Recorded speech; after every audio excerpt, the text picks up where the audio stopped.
I'm Adrian Kingsley Mwenga. I'm from Fairmonts International School in Kisii. First, I want to say sorries to the parents who lost their sons in Endarasha Academy because of the fire crisis that occurred there. And for right now, I know most of the parents are mourning down towards the loss of their sons. And because of this, I can put some of the suggestions what other schools in Kenya can do about it. First, maybe they can have the fire assembly points, and they can also have fire extinguishers that can also help in whether the fire crisis occurs, they can also use it to switch off the fire, or it will be able for them to go to the fire assembly points and to know who's not there. First, when we looked in Endarasha Academy, we could see like some of the kids, they didn't know where they went because they didn't have the fire assembly point for them to have the place where they could go. So most of them, they just ran away. Others could just go on their own ways.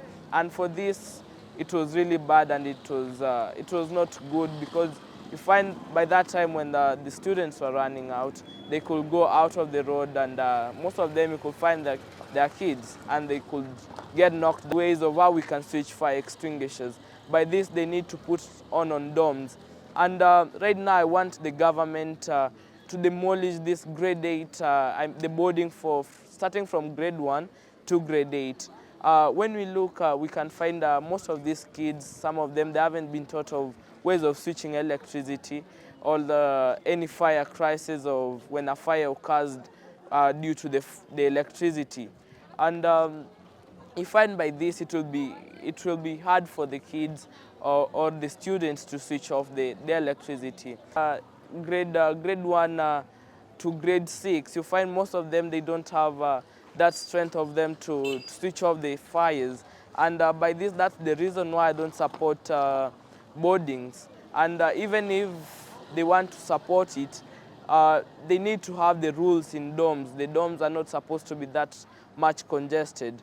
And they also need to put on the fire assembly points. As I said, they need to also to have a place where they could say this to the government or to other schools, that whenever we have a boarding school in school, we also need to have a matron or a patron in their school, because you find most of them, they are elders, and they know ways of how we can control fires. So for this, it will be easier. Even when a fire occurs, it will be easier for them to switch off the fire before it spreads further. And you'll find most of these patrons and matrons, the kids look upon them, because when they are not there, you find some of them also, apart from fires, you can find some of them are suffering. And when they are not there, they cannot tell either their classmates or their dorm mates. So it's good for them to have patrons and matrons.